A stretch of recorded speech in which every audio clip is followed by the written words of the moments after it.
Ser Podcast. Las 7 de hoy por hoy. Ser Podcast.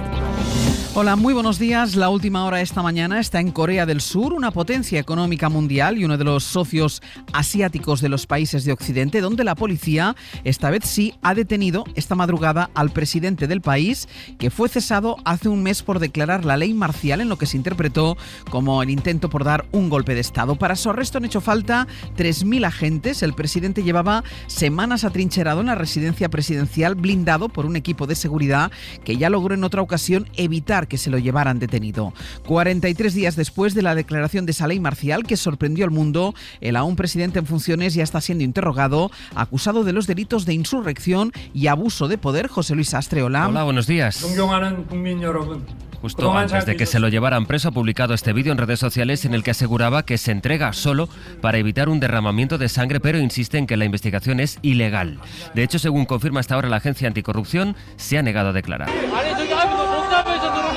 La detención ha durado horas porque los primeros intentos de la policía han sido frustrados por una cadena humana que ha intentado evitarlo por todos los medios. No es la única noticia internacional a esta hora, porque siguen las negociaciones para tratar de llegar a un alto el fuego en la Franja de Gaza, donde más de 46.000 personas han sido asesinadas por los ataques de Israel. Estados Unidos aprieta para atar los últimos cabos cuanto antes incluso de que el lunes Donald Trump sustituya a Joe Biden al frente de la Casa Blanca. Los mediadores en Qatar insisten en que el pacto es inminente, pero lo último es que Hamas ha dicho que antes de firmar necesita más concreción sobre la retirada de las tropas de Israel en Gaza. Bayo, buenos días. Buenos días. Sí, Hamas no se fía de las buenas palabras y exige al gobierno de Benjamín Netanyahu que precise los términos exactos de su retirada militar de la Franja de Gaza, un punto que parece ser el principal y casi único obstáculo para sellar un acuerdo de alto el fuego que, según el ministro de Exteriores israelí, The first step will be implemented during 42 days. Contemplaría una primera fase de 42 días y una segunda aún por definir. Fuentes implicadas en esa negociación en Qatar confían en que se superen las diferencias técnicas y se pulan los detalles en las próximas horas,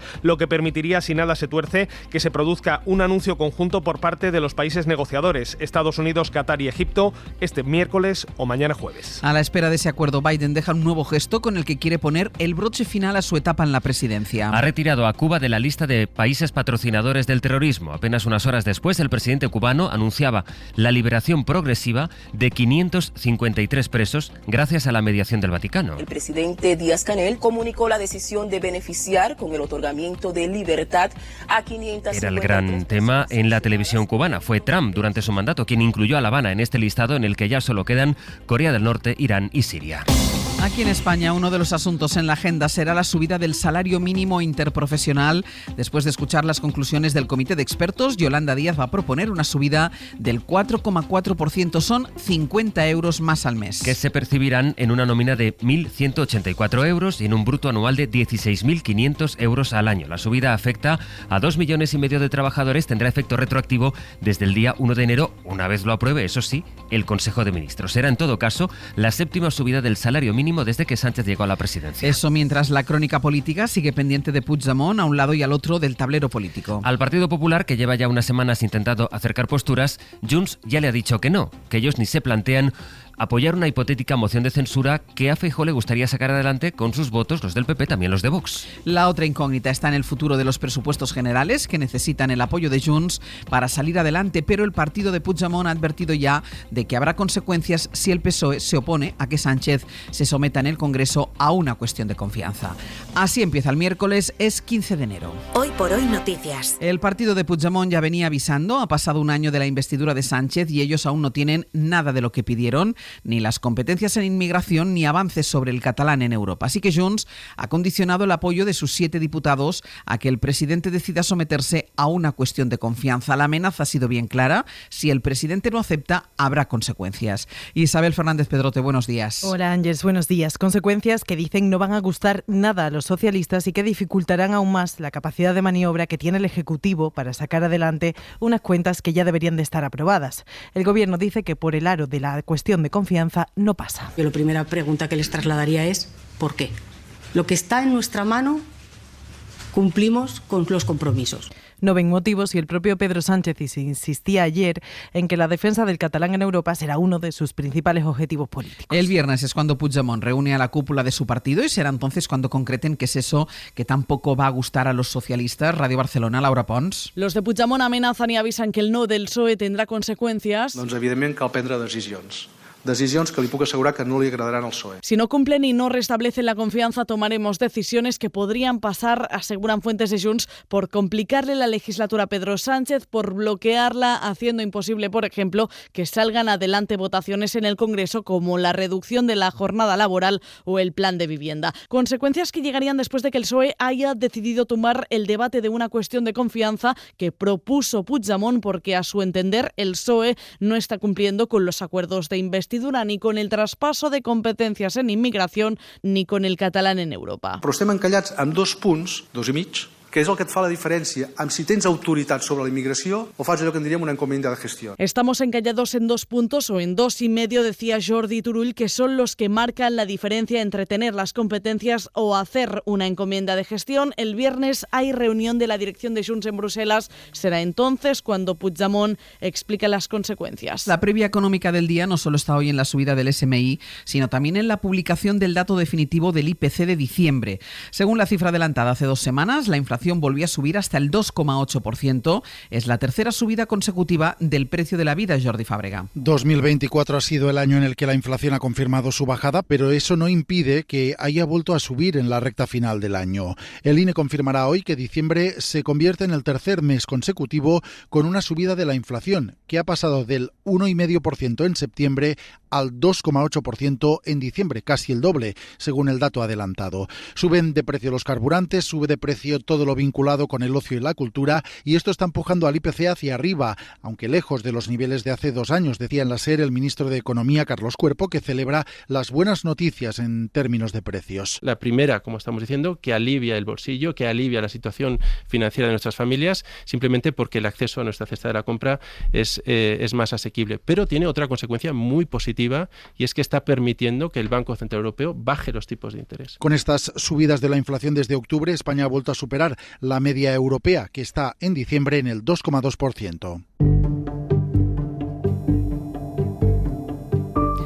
El nuevo primer ministro francés, François Bayrou, dejó ayer la puerta abierta a un cambio en la reforma de pensiones. Esto pone entre la espada y la pared a los socialistas, que no desvelarán hasta el jueves si apoyan o no la moción de censura de la Francia insumisa. El Partido Socialista esperaba que Bayrou anunciara una suspensión o una congelación de la reforma de las pensiones en su discurso de política general, pero ninguna de las dos. Por ahora lo va a dejar en manos de una nueva negociación de los agentes sociales. Para los socialistas es una oferta poco contundente, pero quieren evitar otra crisis política.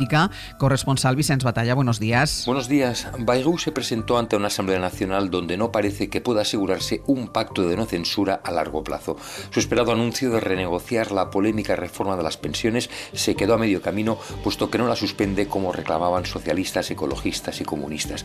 Lo que hace el primer ministro es convocar a los actores sociales desde este mismo viernes para que discutan durante 3 meses. Je choisis donc de remettre ce sujet en chantier. Escojo, por tanto, volver a poner sobre la mesa este tema con los actores sociales por un tiempo breve y en condiciones transparentes, declaraba en el hemiciclo Bayrou, incluso con la posibilidad de que se dé marcha atrás a la subida de la jubilación a los 64 años, pero acto seguido añadía: Je souhaite que cet accord soit trouvé.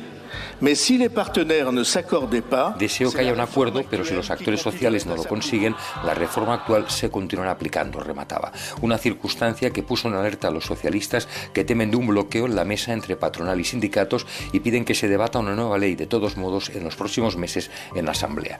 De la respuesta que les dé Bayrou de aquí al jueves dependerá que se sumen a la moción de censura presentada por el resto de la izquierda. Eh bien, a ce stade, je vous dis que nous censurons. En este momento le digo que censuraremos algo si tenemos una respuesta clara, advertía el primer secretario de los socialistas, Olivier Faure, anoche en la primera cadena de televisión, y aseguró que lo harán ecologistas y comunistas junto a los insumisos de Mélenchon, una censura que de momento no prosperará porque la ultraderechista Marine Le Pen en este caso no la apoya. Además, en la agenda del día, hoy el ministro de Exteriores, José Manuel Álvarez, empieza un viaje oficial a Líbano y a Siria. La visita llega apenas un mes después de la caída del régimen de Bashar al-Assad y el objetivo es establecer una primera toma toma de contacto con el nuevo gobierno, también con el del Líbano. Es una información de Nicolás Castellano. El titular de la política exterior española llega a Beirut en un momento en el que el Líbano estrena gobierno, en unos días clave de las negociaciones en Gaza, pero también a solo 12 días de que expire el alto el fuego pactado entre Israel y Hezbollah después de los ataques de Netanyahu a la cúpula de la milicia islamista, cuyas cicatrices son visibles sobre todo en el sur de la capital libanesa. Álvarez será uno de los primeros diplomáticos en visitar al nuevo presidente libanés recientemente designado, o mantendrá reuniones también con el general español al mando de la misión de la ONU en Líbano, y ya el jueves llegará a Damasco para reunirse con el nuevo gobierno que ha derrocado al régimen de Bashar al-Assad. La situación es todavía muy grave. Tras 14 años de guerra, millones de niños no han conocido más que el conflicto. Más de 7 millones de niños necesitan asistencia humanitaria urgente. De esos, más de 6 millones de niños necesitan urgentemente de servicios de protección. Llega a un país con enormes retos humanitarios, como describe al hacer Ricardo Pires, portavoz de UNICEF, que todavía en Siria, explica, hay 7 millones de niños que necesitan ayuda humanitaria urgente, o que más de 2 millones de ellos siguen sin acceso a la escuela. España insiste en que hay que levantar el embargo a Siria. Hoy por hoy noticias. Ser podcast.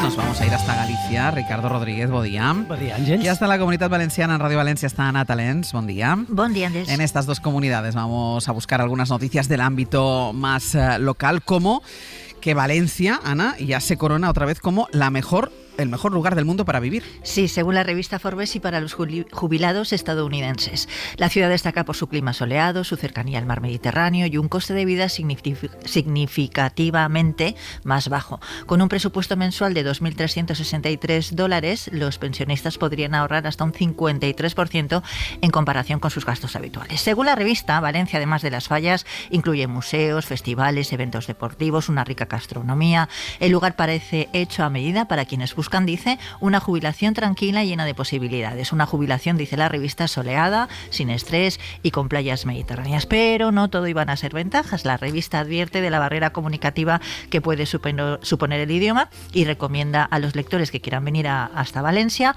que aprendan algo de español. Y yo les recomendaría también que aprendieran un poquito de valenciano, que nunca viene mal. Que no estaría mal. No estaría mal. La revista ya fue elegida en el año 22 y el año pasado, así que otra vez. Pues la barrera idiomática de Valencia, aunque es la mejor ciudad para vivir, barrera idiomática que no sé si encontrarían en la ciudad española de Galicia, que es donde hay mayor nivel de inglés. Sí, de hecho Galicia es la comunidad con mejor nivel de inglés de todo el estado. ¿Serio? Así lo revela el mayor estudio realizado hasta ahora, que recoge los resultados de los test a los que se han sometido más de 2 millones de personas no nativas de inglés de 116 países. Qué bueno. Galicia se sitúa a la cabeza de todo el estado, y es que aquí, Ángels, como dices, está la ciudad española donde mejor se habla inglés, y esa no podía ser otra que Vigo. Y entre otros motivos, aseguro que se te viene a la cabeza este.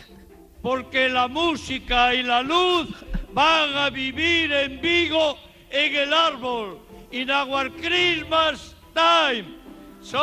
Claro, con un alcalde políglota que no harán los vecinos de Vigo. Es que aprendes inglés o estás muerto. Claro, Vigo es la ciudad con mejor inglés, Galicia la comunidad con mejor nivel de inglés, y eso que hasta hace poco quien era presidente de la Xunta no contribuía mucho a subir la media.